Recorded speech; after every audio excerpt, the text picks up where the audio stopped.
وبركاته. الحمد لله رب العالمين، وبه نستعين على أمور الدنيا والدين، والصلاة والسلام على أشرف الأنبياء والمرسلين، سيدنا وحبيبنا وشفيعنا وقرة أعيننا ومولانا محمد صلى الله عليه وسلم وعلى آله وأصحابه أجمعين. أما بعد. Segenap pengurus Masjid Nurul Ikhlas yang saya muliakan, wabil khusus Ketua DKM kita, para hadirin Bapak Ibu yang dimuliakan oleh Allah Subhanahu wa taala. Alhamdulillah, puji syukur kehadirat Allah Subhanahu wa taala yang pada pagi hari ini kita masih diberikan nikmat Islam wal iman, hidayah serta taufik, sehat wal afiat, panjang umur, dalam keadaan taat ibadah kepada Allah Subhanahu wa taala. Patut kita mensyukuri ini karena di sela-sela kesibukan kita masih bisa meluangkan waktu untuk bisa hadir di majelis ilmu. Semoga duduknya kita pada pagi hari ini menjadi sebab turunnya rahmat serta ridha dari Allah Subhanahu wa taala. Amin ya rabbal alamin.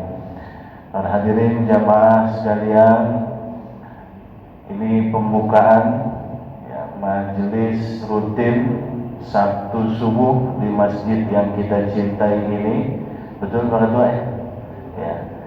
Maka dari itu, karena suasana masih dalam bulan Syawal, saya mengucapkan mohon maaf lahir dan batin. Baru pertama kali ketemu lagi dengan jamaah Nurul Ikhlas pasca bulan suci Ramadan. Alhamdulillah kita masih dipertemukan oleh Allah. Semoga bertemunya kita, duduknya bersama kita bukan hanya di dunia tapi sampai nanti di surganya Allah Subhanahu wa taala. Amin ya rabbal alamin.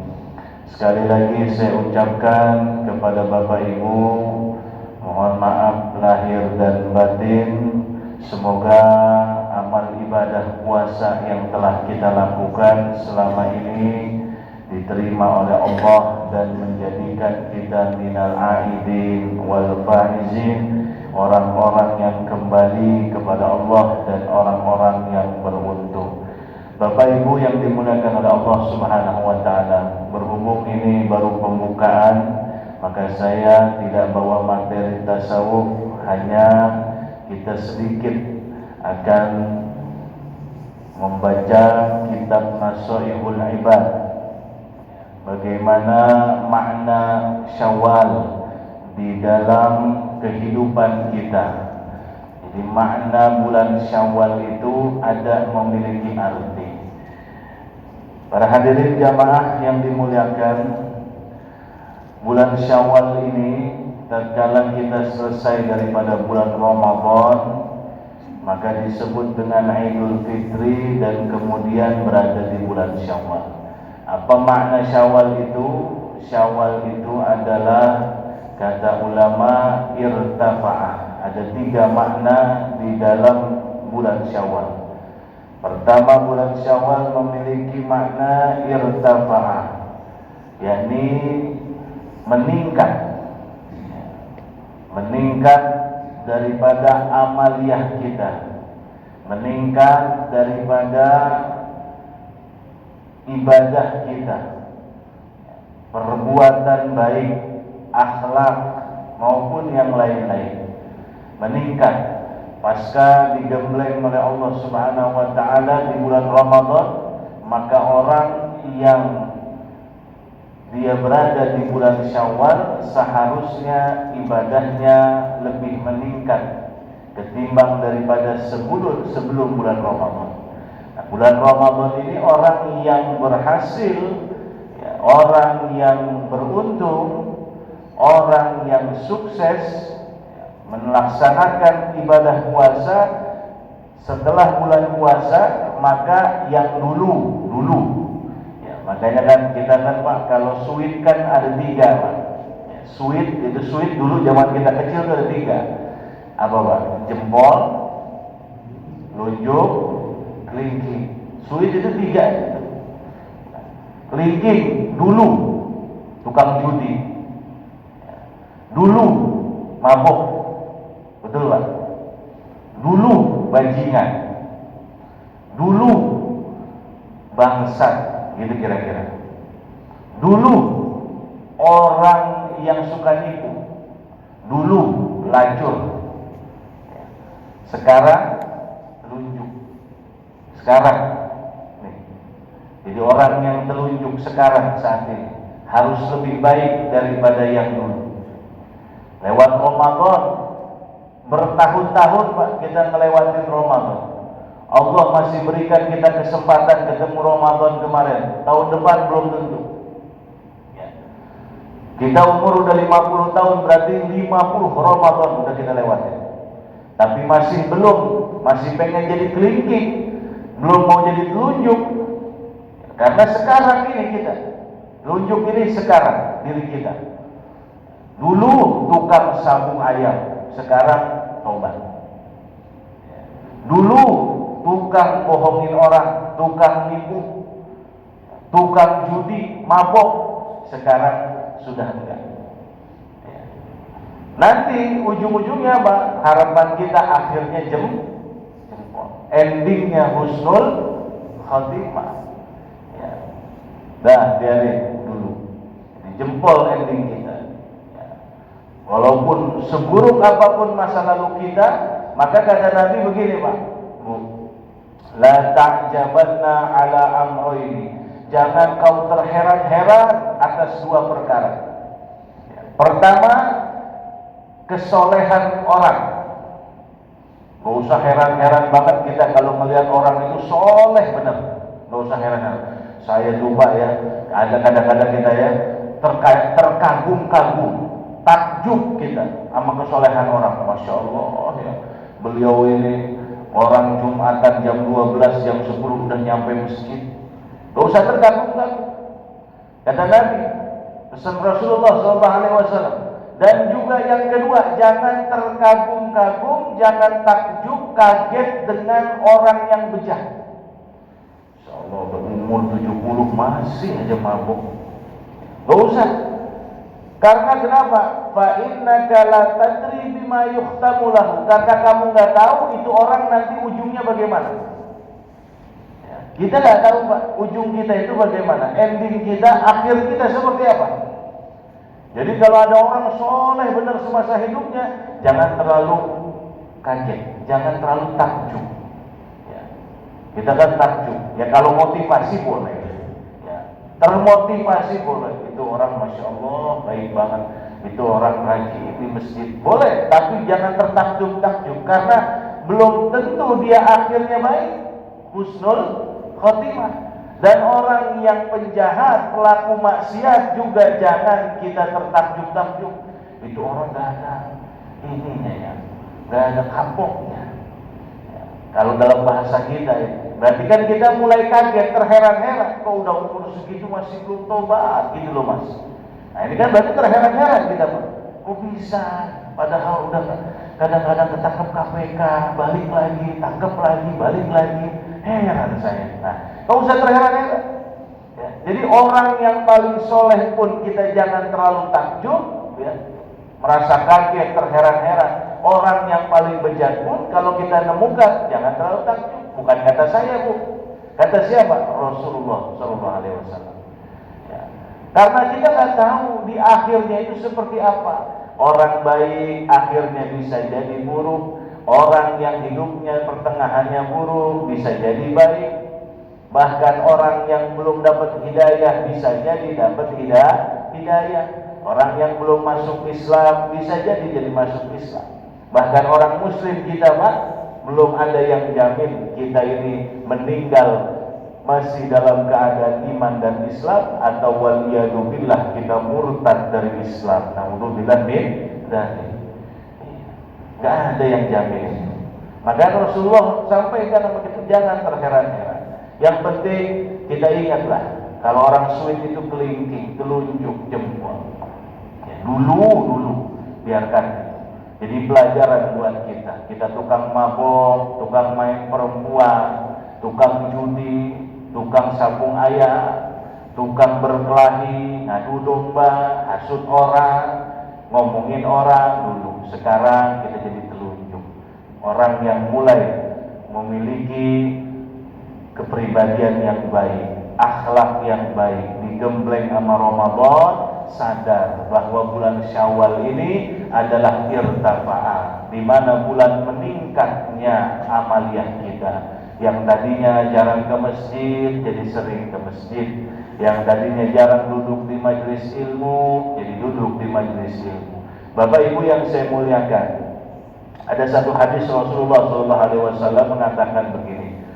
Qala Nabi sallallahu alaihi wasallam, asyaddun nas hasratan yaumal qiyamah. Karena ini baru pembukaan, saya ingin sampaikan bahwa Nabi memberikan info kepada kita, nanti di hari kiamat itu ada orang yang paling menyesal. Ya, paling menyesal kata Nabi. Semua hari kiamat orang menyesal, tapi ada orang yang paling menyesal.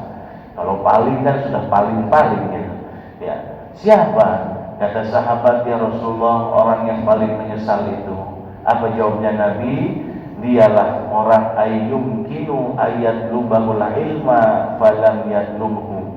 Orang tersebut memungkinkan untuk bisa mencari ilmu, tapi dia tidak mau datang hadir ke majelis ilmu. Rasul Pak yang ngomong Pak. Ada kesempatan, ada waktu, ada umur, senggang, sehat lagi, ya. Nggak mau dia cari ilmu agama. Nah, inilah kata Rasul yang paling menyesal nanti di hari kiamat. Kita nggak mau menjadi orang yang paling menyesal. Ya berbeda kalau ada orang misalkan ada kesibukan, ya waktu tidak ada, kondisi kurang sehat, maka Nabi katakan ayyum kinuhu ayatlubahul ilma.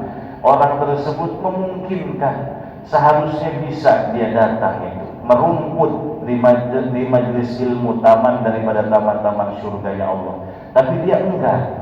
Maka orang ini kata Nabi akan menjadi orang yang paling menyesal. Ya. Rasul katakan dalam hadis lain, ya, lan yatahassara 'abdun, tidak ada satu penyesalan seorang hamba nanti di surga. Surga itu Pak udah enak, udah nikmat, ya, makan enak, ya, pasangan cantik, bidadari ada, ya, apa yang kita inginkan ada Pak. Surga itu sudah nikmat, ya, tapi kata Nabi orang penghuni surga masih menyesal. Orang penghuni surga ini Pak, ya bukan di neraka, bukan, udah masuk ke surga, udah ngerasain nikmatnya, karpet yang tebal, ya, keinginan apa dikabulkan, buah-buahan, istana yang megah, ya, istri yang cantik, bidadari dan sebagainya, tapi masih menyesal. Apa kata Rasulullah? Di mana orang itu menyesal ketika dia membayangkan dia lewati 1 menit saja di dunia itu, tetapi dia tidak bertambah ilmu. Ya Allah, kalau tambah ilmu waktu di dunia, mungkin derajat saya surganya bukan surga ini, mungkin surganya lebih atasan lagi.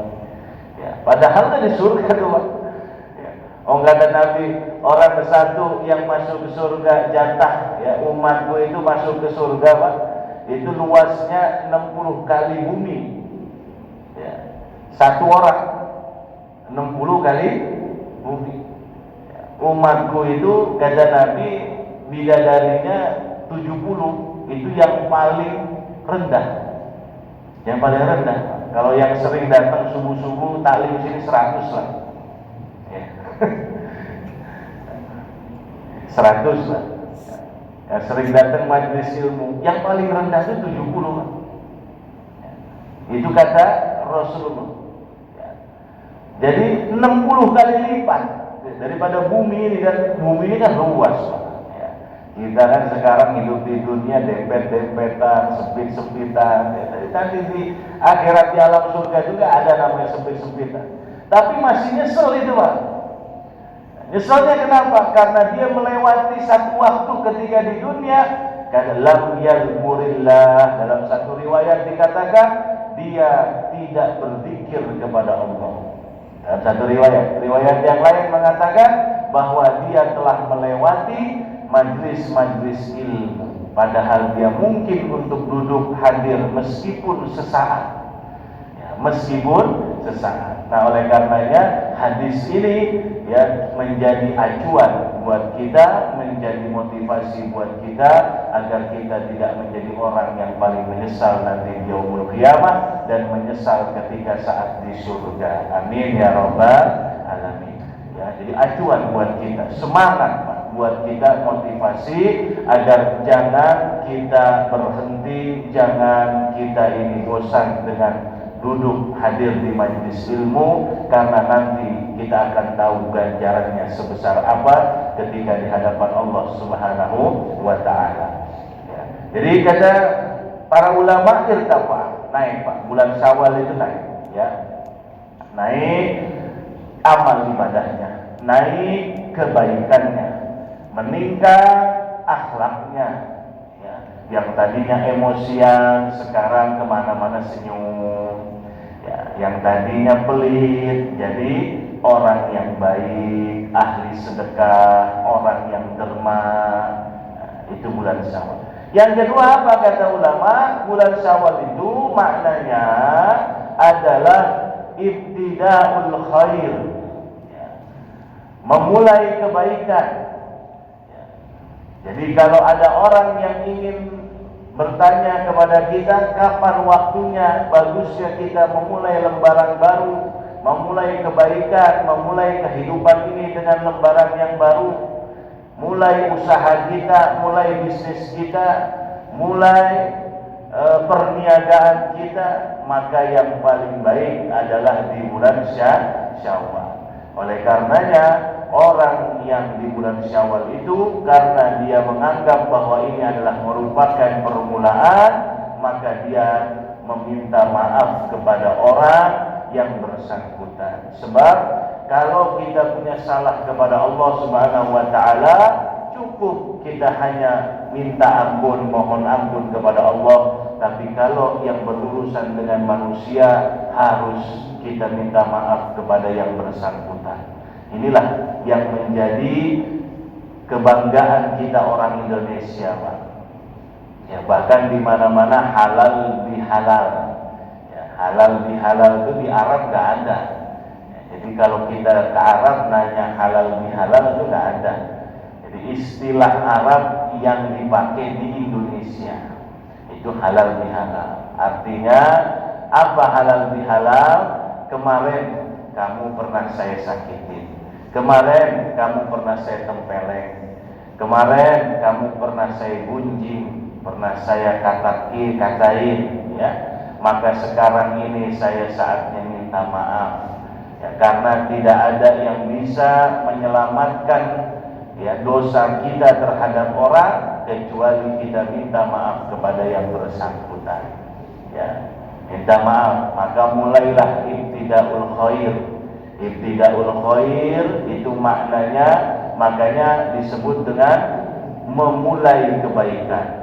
Ya, jadi yang lalu sudah berlalu, jangan kita buka-buka lagi.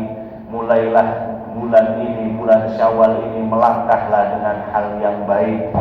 Ya, jangan kita banyak berbuat dosa lagi kepada Allah Subhanahu wa taala. Nah, yang terakhir makna Syawal ini adalah, kata para ulama, al-istimrar, ya, continue, ya, rutin, terus menerus, ya, berkesinambungan, ya, terus Pak. Apa yang sudah kita jalani di bulan Ramadan, maka lanjutin. Yang rajin sholat tarawihnya lanjutin, diganti dengan sholat malam. Yang rajin puasanya lanjutin dengan nahan emosi. Yang rajin membagi takjil, rajin sekarang lanjutkan dengan apa? Dengan berderma sama orang, lebih peka terhadap orang, bantu yang susah, ada rezeki lebih, sering-seringlah berbagi. Ya, menjadi yang pemurah.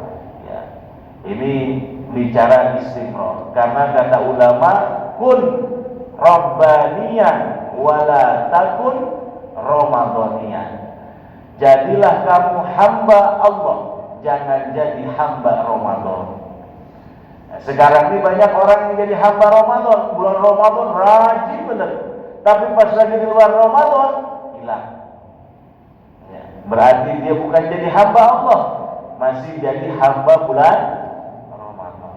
Nah, kalau jadi hamba Allah di luar bulan Ramadan, maka jagalah kebiasaan-kebiasaan baik yang ada di bulan Ramadan yang kita laksanakan, itu terus pertahankan, laksanakan terus di luar bulan Ramadan, karena Tuhan kita Allah Subhanahu wa taala tetap ada meskipun di luar bulan Ramadan.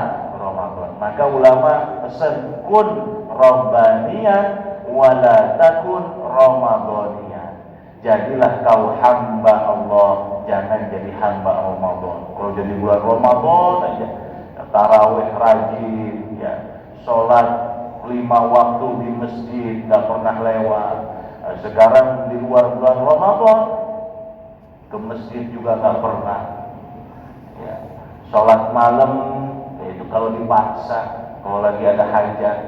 Kalau lagi nggak ada hajat nggak mau sholat. Ada nggak yang begitu kan? Ya. Kalau dia ada hajat, ya, makanya kita ini, iman kita ini Bu ya, Pak, masih kayak anak kecil. Ya, dikasih ya, nilai ganjaran pahala rajin. Ya, Ramadan itu kan kata para penceramah, maka siapa yang sholat sunnah di bulan Ramadan, dia akan ditulis menjadi pahala sholat fardu. Siapa yang sholat fardu di bulan Ramadan akan dilipat gandakan berkali lipat, bahkan sampai 70 kali lipat. Ya betul, memang betul. Cuma cara berpikir kita salah. Ketika diiming-imingin sesuatu yang berlipat ganda, pahala yang besar, naik. Ya, iman kita naik, semangat, motivasi. Tapi ketika di luar bulan Ramadan, nurun. Ya, karena nggak ada ganjaran yang berkali lipat. Berarti yang kita harapin bukan ridho kalau gitu. Yang kita harapin apa? Pahala, bukan ridho. Berarti selama ini kita ini masih kayak anak kecil. Ya, kata bapaknya begini kan, kalau ke anak kecil gini, ayo kamu kalau misalkan ya, puasa ini 30 hari full, bapak beliin sepeda. Rajin Pak anak kecil Pak. Ketika sepedanya udah dapat, udah gak puasa lagi. Betul gak? Kata bapaknya, kamu kalau sholat 5 waktu di masjid tiap hari, apa yang kamu mau bapak berikan. Bahkan uang jajan kamu bapak tambah 10 kali lipat. Dilakuin Pak. Nah, ketika udah dapat itu, maka gak akan lagi iman kita. Ya, iman kita masih kayak anak kecil. Padahal yang kita sembah sama Allah Subhanahu wa taala, ya, ganjaran itu hanyalah bonus. Jangan dijadikan pacuan, jangan dijadikan tujuan. Ya, tapi anggaplah itu bonus dari Allah Subhanahu wa taala. Karena kita ibadah bukan karena ganjaran. Ya, kita ibadah ilahi anta maksudi wa ridhaka matlubi. Allah Subhanahu wa taala, engkaulah Tuhanku, engkaulah yang hanya kutuju. Ya. Jadi tidak ada yang lain. Ya. Tidak ada yang lain. Termasuk diantaranya kata ulama nih, Bapak Ibu, kalau kita belajar tasawuf ya, rada tinggi, tidak ada yang lain. Meskipun itu berupa ganjaran, karena yang kita tuju hanya Allah Subhanahu wa taala. Meskipun ganjaran. Kata Rabi'atul Adawiyah, seorang wali min auliyaillah perempuan. Ya, beliau ini wali besar perempuan, zamannya tabi'in, ya, dikenal kekasih Allah Subhanahu wa taala. Kata Rabi'ah Al-Adawiyah mengatakan begini, Pak. Saumpama Allah ya memasukkan aku ke neraka, ya, maka aku tidak takut akan neraka. Saumpama Allah memasukkan aku ke dalam surga, maka aku tidak akan bahagia di surga. Yang hanya aku inginkan adalah engkau. Ya. Tuh, orang kalau udah cinta begitu. Jadi bukan harap surga, bukan takut karena neraka, tapi yang hanya aku inginkan adalah pencipta surga dan neraka. Ya. Jadi bukan ini itu. Jadi kalau udah tinggi itu Pak. Ya. Kalau kita kan masih ganjaran, masih kalkulasi pakai kalkulator. Kalau taraweh aja misalkan 20 rakaat, taraweh 8 rakaat dikali 700 berarti sekian. Ya, masih pakai kalkulator kita ini, kalkulator pahala. Ya, tapi dosa nggak pernah dihitung. Ya, yang dipikirkan pahala kita adalah pahala. Orang-orang muqarrabin yang namanya ganjaran pahala tidak pernah dipikirkan. Yang dipikirkan hanyalah kesalahan. Ya, dosa. Bahkan di dalam kitab Maraqil Ubudiyah, Bapak Ibu ya, sekelas orang yang tingkatan levelnya itu sudah muqarrabin, ya, itu Bapak Ibu kalau dia lupa di dalam sholat, ya, di dalam sholat itu lupa, itu bukan hanya sujud sahwi. Ya, kalau buat kita orang sholat ya, lupa itu cukup sujud sahwi. Misalkan lupa karena kunut atau lupa karena tidak tidak tasyahud awal, konsekuensinya apa? Sujud sahwi secara fikih. Tetapi para sahabat Sayyidina Umar bin Khattab, Sayyidina Abu Bakar Siddiq, beliau mengajarkan nama kita. Dikisahkan dalam kitab Maraqil Ubudiyah, di mana saat mereka lupa akan Allah di dalam sholat, bukan hanya sujud sahwi, iya sujud sahwi sebagai landasan fikih syariat. Tetapi setelah keluar dari sholat, apa yang dia miliki dia keluarkan. Bahkan Sayyidina Umar bin Khattab sampai kebunnya itu dijual dan hartanya kemudian diberikan kepada orang sebagai penebus. Ya, penebus. Padahal itu bukan satu dosa itu. Ya, itu bukanlah satu hal dosa. Tapi menurut pandangan orang yang di level itu merupakan satu kesalahan yang besar. Apa? Sebab mereka berpikir di dalam sholat kita masih bisa lupa sama Allah. Bagaimana di luar sholat? Kok di dalam sholat itu loh Pak? Kita lagi sholat ini menghadap Allah, masih bisa lupa. Bagaimana kita di luar sholat? Oleh karenanya mereka itu ketika setelah selesai sholat, sebagian mereka ada yang menjual kebunnya, menjual apa yang mereka miliki, dan hasilnya itu dibagikan sebagai tebusan rasa dosa mereka kepada Allah Subhanahu wa Ta'ala. Bukan dosa kayak kita yang jelas-jelas dosa. Ya, kalau kita kan jelas-jelas dosa. Ya, ngambil hak orang, mabok, itu jelas-jelas dosa itu. Tapi kalau tingkatan mereka itu kelas begitu Bapak Ibu sudah dihitung termasuk dosa, sudah dihitung merupakan sebuah dosa. Seperti Nabi Adam, ya, maka dicontohkan sama Allah itu, ya, ketika ya Adamu, ya wahai Nabi Adam, ya, janganlah kau makan, la taqraba hadhihi syajarah, jangan kau sesekali dekati ini pohon, ya, fatakuna, ya, maka kau akan menjadi orang yang rugi. Allah katakan jangan deketin nih pohon. Di dalam tafsir Imam Fakhrul Razi diterangkan Pak, dikisahkan bahwa Adam tidak pernah makan pohon itu yang dilarang oleh Allah Subhanahu wa Ta'ala.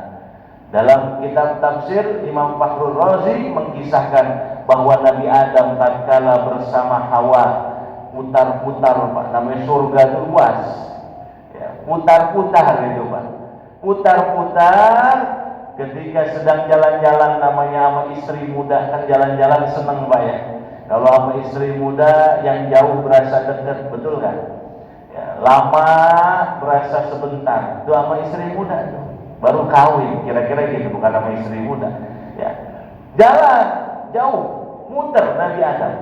Ketika itu Nabi Adam mengambil buah yang buahnya itu ternyata sama jenisnya dengan pohon yang dilarang oleh Allah Subhanahu wa Ta'ala.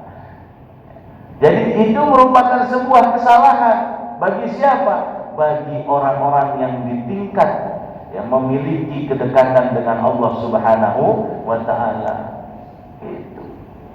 Itu Nabi Adam. Jadi orang-orang yang dekat dengan Allah itu satu kesalahan.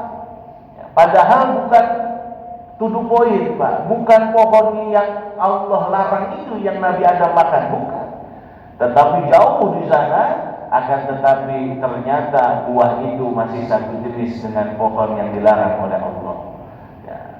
Makanya kita itu, Pak, kalau kita kan pinter ngalkulasi pahala, tapi kalau kita nggak pinter ngalkulasi kesalahan, ya maka istimror. Kembali lagi, bulan Syawal ini adalah ya keberlanjutan, continue, istimror, terus menerus, ya, pegang apa yang sudah digembleng oleh Allah. Allah berikan didikan kita selama 1 bulan, ya maka lanjutkan, ya, dan teruskan yang menjadi baik, teruskan menjadi baik.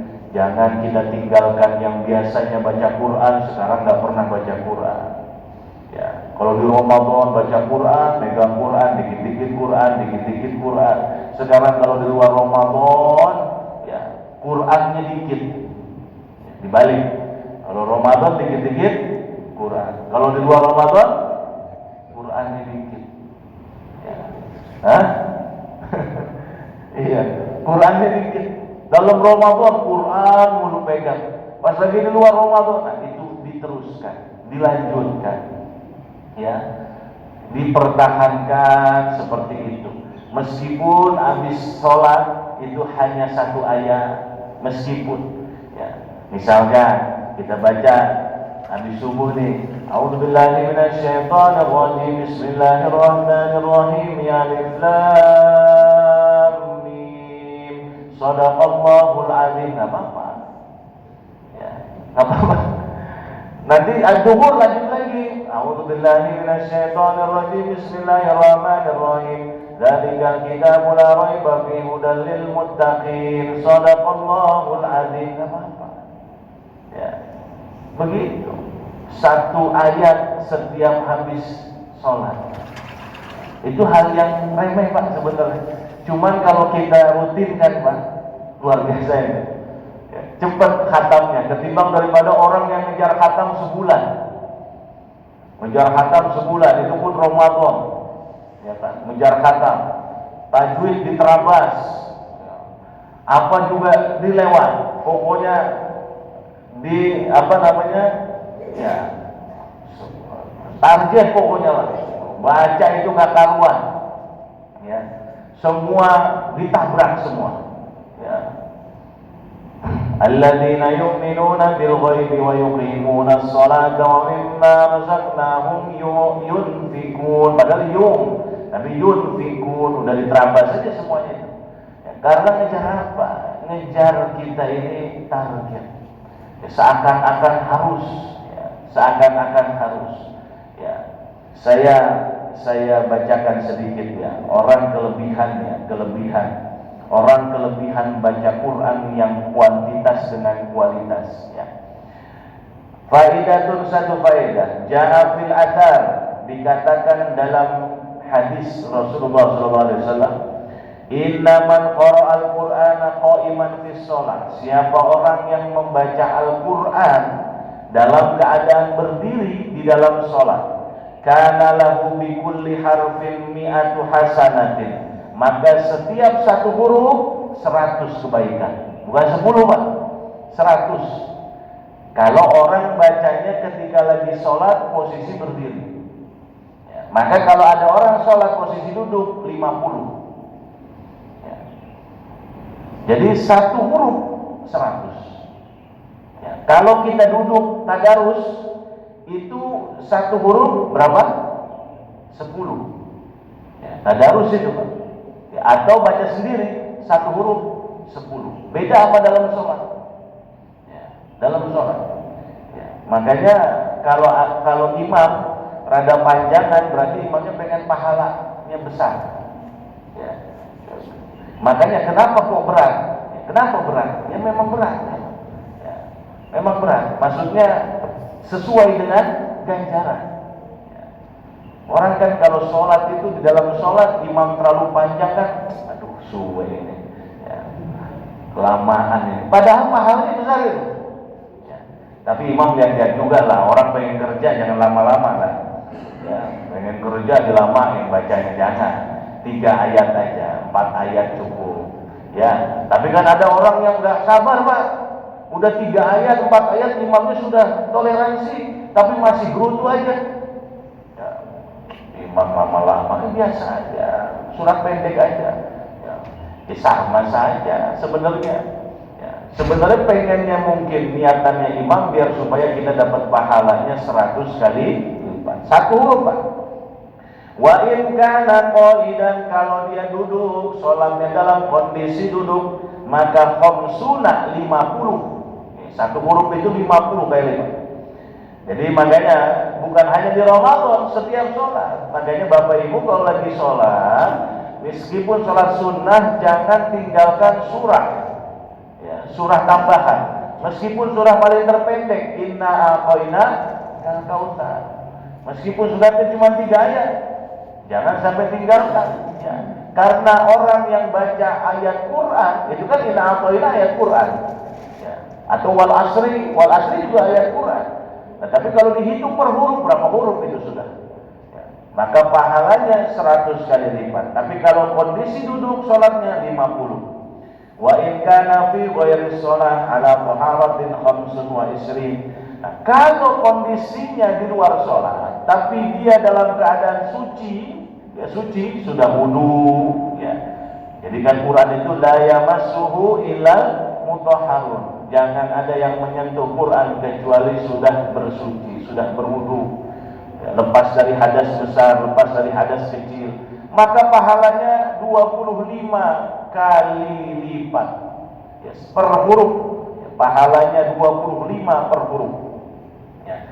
Wa in kana ala ghairi taharatin asyru hasanah. Nah, kalau dia enggak punya wudu, dia baca Quran, contoh lah Pak, kita nggak punya wudhu nih, kita pengen baca surat Qul a'udzu birabbil falaq.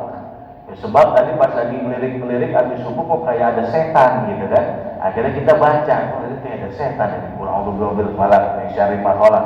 Nah, itu kan kita baca Quran itu. Tapi kita nggak punya wudhu, maka di situ baru pahala kita 10 per huruf. Ya, baru 10 itu Pak. Orang lagi pulang ke rumah ya Pak Rosid ya. Lagi pulang ke rumah, Pak Rosid kan rumahnya di pojok itu ya. Malam-malam habis taraweh kan rada-rada serem itu Pak ya. Lagi jalan kok ngeliat ya ada putih-putih gitu ya. Akhirnya baca ayat kursi, ya, nggak punya wudu. Ya, Allahu la ilaha illa huwal hayyul qayyum la ta'khudhuhu. Itu kan Quran, Pak, ayat kursi. Maka pahalanya per huruf 10. Makanya lebih banyak yang keadaan kondisi suci, 25. Nah, kemudian dikatakan wajah fi atharin akhar. Maka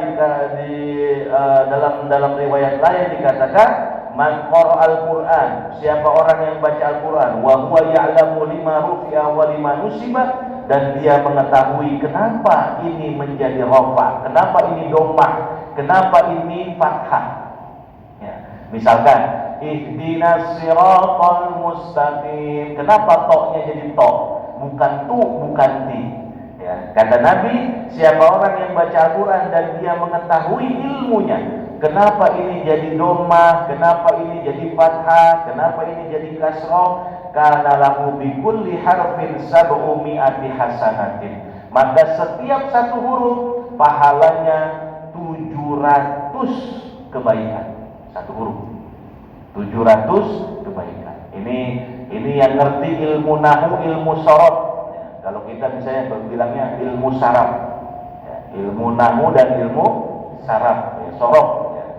Saraf itu tulisannya kalau di kuliah itu SHARAF, ya, saraf. Ya, ilmu nahu dan ilmu sorof. Kenapa kok dibacanya ihdinas siratal mustaqim, enggak ihdinas siratul mustaqim atau ihdinas siratil mustaqim? Kenapa enggak gitu? Siratal ladzina an'amta 'alaihim. Kenapa enggak siratul ladzina an'amta 'alaihim? Makanya Pak, kelebihan orang berilmu itu, ya kata Nabi, itu diangkat derajatnya 700 kali lipat. Itu betul kata Rasul. Ya. Jadi kalau ada orang yang alim baca Quran itu 700 kali lipat per huruf, ya, per huruf. 700 kebaikan. Sab'u mi'ah 700 kebaikan. Nah, yang lebih bahaya lagi ya, yang lebih luar biasa lagi apa? Kalau orang alim itu baca di dalam sholat. Jadi itu kalau bicara kalau di luar sholat, ada liman qara'a fi ghairi sholat, ini berbicara bagi orang yang alim tadi itu membaca Quran di luar sholat. Wa idza shalla qa'iman, maka kalau dia sholat dalam sholat itu, maka falahu mi'atu hasanatin kama taqaddam, maka 100 dikali 700 berarti berapa? 70.000 per huruf. Ya. Per huruf 70.000, Pak. Ya. Makanya dulu tuh Pak ya, saya waktu pesantren itu, ya, ada guru saya ya, di daerah Kediri itu, ya, beliau itu alim luar biasa. Ya. Jadi ilmu nahunya, ilmu sorofnya luar biasa. Pak, memang beliau itu kalau ngimamin sholat tidak pernah bernada. Nggak ada nada. Kalau kita sekarang kan nggak ada nada itu nggak kepake, Pak. Nggak ada irama itu nggak kepake. Ya, kalau di pesantren itu memang nggak ada irama. Ya, sholat, tapi hafal Quran, orang alim, ya, dan ngerti, ya, bahkan mewarisi ilmu falak, ya, ilmu astronomi. Ya, beliau itu. Nah itu kalau lagi sholat, ya, kita di belakang beliau itu, ya kita tahu, Pak. Ya, kalau diimamin nama beliau berarti per huruf pahala kita yang jamaah nih jadi dapat berapa? 70.000 per huruf. Ya. Makanya orang-orang pesantren itu mohon maaf lebih suka diimami oleh orang yang alim ketimbang daripada orang yang iramanya bagus. Ya, karena tahu fadilahnya gitu. Bukan berarti yang irama bagus nggak bagus, bukan. Maksudnya karena kita melihat lebih suka mana, lebih tinggi derajatnya yang mana. Ya lebih baik apalagi udah irama bagus, udah gitu orangnya alim, ngerti nahu sorof, ngerti ilmu fikih, ngerti ini itu, wah itu luar biasa. Ya, itu luar biasa dan kita sebagai jamaah ikut kejujuran. Alhamdulillah. Ya, makanya ini sedikit ini. Makanya Quran jangan ditinggalin, Quran jangan ditinggalin, istimrar terus menerus. Nah 3 kata ini Pak, irtafa'a naik, 2 mulai dengan kebaikan, ya makanya mulai dengan kebaikan itu kita kemarin maaf-maafan, ya, jadi kalau jadi orang kita itu minta maaf sama orang kemarin ya, tapi bukan berarti nanti kalau punya salah nanti aja minta maafin di rapel, kapan di tahun depan, jangan. Maksudnya setiap ada kesalahan langsung, ya. Jadi orang tanda kebahagiaan seseorang itu adalah nisyanul dzunub, lupain dosa orang lain, tapi ingat dosa kita. Wa dzikrul hasanat, ingat kebaikan orang, lupain kebaikan kita. Tuh, itu tanda orang yang bahagia. Kalau orang yang celaka, yaitu ingat kesalahan orang, ingat kebaikan diri kita. Ya. Kemarin kan ya mohon maaf ya, suami minta maaf sama istri minta maaf sama suami. Ya Bu, udah minta maaf sama suami ya Bu? Bu, udah minta maaf belum sama suaminya? Hah? Bapaknya udah minta maaf belum sama istrinya nih, bapak-bapaknya nih? Minta maafnya sambil teleponan ya Bu, sambil begini ya Bu ya? Iya, maafin. Kadang-kadang minta maaf sambil teleponan, istrinya juga megang begini, iya Pak, aku juga maafin sambil megang HP. Iya. La haula wala quwata illa billah. Sambil megang HP, iya Pak, maafin ya, ini mau lebaran, iya. Lihat HP, minta maaf ngelihat HP. Ya. Jadi kita nih minta maaf sama manusia sebab itu satu-satunya jalan. Ya, yang bisa menggugurkan dosa kita yang berkaitan dengan manusia hanyalah itu, tidak ada yang lain. Ya. Karena kewajiban kita meminta maaf, dia maafkan atau tidak itu urusan dia. Dan Bapak Ibu kita harus akui bahwa memberikan maaf lebih berat ketimbang daripada minta minta maaf. Ya. Maka kata Muhammad Ad-Duri berkata, iblis itu celaka karena 5 hal. Iblis celaka karena 5 hal. 1, kata Satya iblis bi khamsati asya, lam yaqirru bidzambi. Iblis enggak pernah ngakuin dia punya dosa. Nah, iblis jadi orang yang celaka, makhluk yang celaka ila yaumil qiyamah. Itu karena 5 hal, enggak pernah ngakuin dirinya salah. Jadi yang dilihat adalah kesalahan Adam aja. Dirinya salah itu nggak pernah mau dilihat. Yang dilihat kesalahan istri aja. Yang dilihat kesalahan tetangga aja. Nggak pernah kita lihat kesalahan kita. Oh, tetangga itu nggak pernah nyapa sama kita. Oh, kita kadang-kadang udah nyapa, udah ngelewas aja. Ya, kesalahan orang yang selalu kita paham. Kesalahan kita nggak pernah. Ya. Saya kadang-kadang udah baik loh bosan, udah ngasih sayur sop, ya, udah kasih ke tetangga itu kadang-kadang piring isinya itu lauk apa, pokoknya tak kirim, tapi nyampe pulang ke rumah kok kosong ya. Ya, berarti kan ngarepin balik kalau begitu. Ya. Jadi akhirnya kita tertujunya sama kesalahan orang itu, Pak. Yang kedua, tidak pernah nyesal. Nih. Iblis celakanya. Yang kedua, sebab iblis jadi makhluk yang paling celaka, gak pernah nyesel. Udah berbuat salah, gak nyesel lagi. Ya. Yang ketiga, tidak suka ya mencela dirinya. Jadi udah salah, gak nyesel, gak nyela dirinya. Gitu. Ya Allah, kenapa saya kok bisa berbuat salah gitu? Enggak. Enteng-enteng aja, cuek aja. Itu iblis. Ya.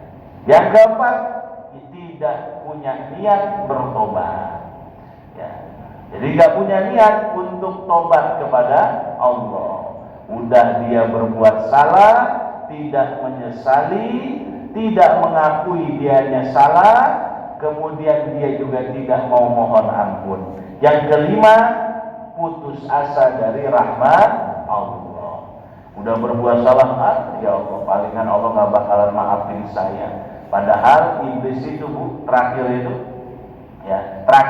iblis itu kata iblis begini, ya Allah, saya mau tobat, saya mau mohon ampun. Iblis ini Pak, cerita ini Pak, iblis ini. Ya. Kemudian kata Allah begini, baik, kalau mau tobat kamu datang ke kuburan Adam. Ya. Kamu datang ke kuburan Adam, ngapain ya Allah? Sujud di kuburan Adam. Dulu waktu Adam gak ada aja saya gak mau sujud ya Allah, apalagi sekarang udah kuburan. Iblis. Ya. Padahal kata Allah, kalau seumpama iblis pada saat itu sujudnya bukan sujud kayak kita lagi sholat lah ya, sujudnya kayak sujud orang Jepang, penghormatan ini. Ya. Bil inhina, kalau kita kayak kita ruku. Ya. Padahal Allah udah mau nerima nih Pak, iblis udah mau tobat ini. Ya. Kalau iblis tobat ini kita gak ada musuh ini kita. Gak ada musuh. Ya gak seru juga sih. Iya. Akhirnya bilang sama Allah, ya Allah, saya mau tobat, saya mau kembali. Kata Allah, baik, syaratnya 1. Apa ya Allah? Kamu datangi kuburan Adam. Karena Adam udah gak ada, udah meninggal ini. Akhirnya, buat apa ya Allah gak datangi kuburan Adam? Kamu sujud di hadapan kuburan Adam. Kata iblis, apa jawab iblis? Ya Allah, saat Adam masih ada saja, saya nggak mau sujud. Apalagi udah jadi kuburan, udah jadi tanah, makin berat Pak. Iblis. Nah, kebalikannya, kenapa Nabi Adam jadi orang yang bahagia? Kalau iblis kan tadi jadi orang yang celaka. Sedangkan Nabi Adam wasa'ida Adam bi khamsati asya, dan Adam menjadi orang bahagia karena sebab 5. Pertama, Adam ngakuin dosanya. Makanya orang itu yang paling awal itu adalah akuin kita punya salah. Ya. Kelihatannya sih nggak punya salah, ya karena kita melihat diri kita. Jangan suruh kita yang melihat, tapi lihatlah, suruh orang lihat kita. Pasti ada salahnya, pasti ada kurangnya. Akuin kita ini mengakui dosa kita. Yang kedua, menyesali. Ya, makanya doa Nabi Adam itu, Rabbana dhalamna anfusana wa illam taghfir lana wa tarhamna lanakunanna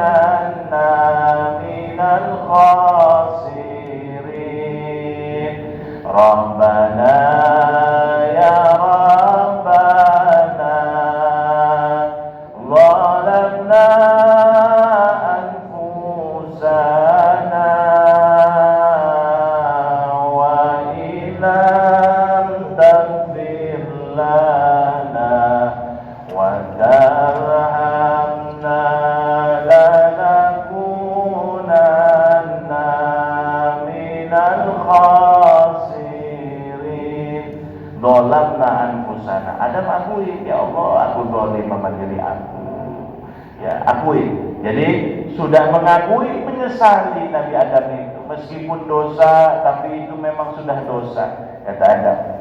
Ya, tapi mungkin memang di hadapan kita, masa makan buah doang dosa, kan gitu ya. Nah, tapi buat tadi saya katakan, buat ditingkatkan para nabi, para kekasih Allah, itu sudah satu hal dosa yang besar. Ya, maka menyesali dia. Kemudian yang ketiga, mencela dirinya. Ya mencela kan, zalamna anfusana, ya Allah aku zalim. Wa illam taghfir lana, saumpama kau tidak ampuni aku ya Allah, lanakunanna minal khasirin, kami jadi orang yang rugi dunia akhirat. Itu namanya mencela diri. Kenapa sih kok bisa saya ngelakuin begini? Kenapa dulu saya itu bisa tuh mabuk, beli minum ya dengan seenaknya, nggak ngelihat kiri kanan, cuek sama orang, yang penting saya seneng. Nah itu mencela diri. Yang keempat, Adam segera bertobat. Jadi ketika turun Adam dari bumi langsung tobat. Ya. Artinya apa, Bapak Ibu? Kalau kita punya salah langsung minta maaf. Ya. Mohon ampun nama Allah, jangan ditunda-tunda. Karena tidak ada yang tahu kita akan bisa hidup sampai esok hari. Ya. Punya salah sama orang jangan ditunda-tunda, jangan nunggu Idul Fitri, nanti aja deh, tahun depan saya minta maaf deh. Ya, jangan begitu. Ya. Gitu. Baik. Ya. Yang terakhir, tidak putus asa dari rahmat Allah. Ya, jangan kita putus asa dari rahmat Allah. Dulu seburuk-buruknya kita, jangan pernah putus asa. Meskipun dulu kita ini orang yang ahli maksiat, ya, lacur, sabung ayam, tukang judi, suka minum, jangan putus asa. Ya, karena orang yang putus asa itu seperti iblis. Ya, jangan kita putus asa tentang rahmat Allah, ampunan Allah. Allah selalu membuka ampunan dan rahmatnya bagi hamba-hambanya yang ingin kembali. La taqnatu min rauhillah wa may yaqnatu min la taqnatu min rauhillah. Janganlah kalian putus asa dengan rahmat Allah. La taqnatu min rauhillah wa la yaqnatu illa al-qaumal kafirin. Tidak ada yang putus asa kecuali hanya orang-orang yang kafir. Para hadirin jamaah sekalian, ini saja mungkin yang bisa saya sampaikan. Yang terakhir, ya, maksudnya dari 3 macam itu kalau dikumpulin maka akan satu timbul istiqomah. Ya, akan ada satu buah, apa itu? Istiqomah. Istiqomah buah dari amal, amal buah dari ilmu. Ya, kita ilmu buahnya amal. Jadi kalau berilmu nggak beramal berarti nggak ada buahnya. Nah, amal buahnya itu adalah istiqomah. Nah, inilah yang dimaksud agar kita terus jaga kebaikan kita, tingkatkan, dan mulailah dari hal yang baik jikalau memang masa lalu kita ada yang buruk. Para hadirin jamaah sekalian, sekali lagi saya ingin mengucapkan mohon maaf lahir batin jikalau ada kesalahan dan kekurangan saya baik dari kata-kata maupun sikap dan perilaku. Mudah-mudahan Allah Subhanahu wa taala ampunkan dosa kita semua dan juga Allah terima amal ibadah kita selama di bulan Ramadan dan kita menjadi orang-orang yang beruntung dan orang-orang yang sukses. Amin ya rabbal alamin. Ala hadhihi niyyah wal niyatul salihah bi sirri asraril Fatihah.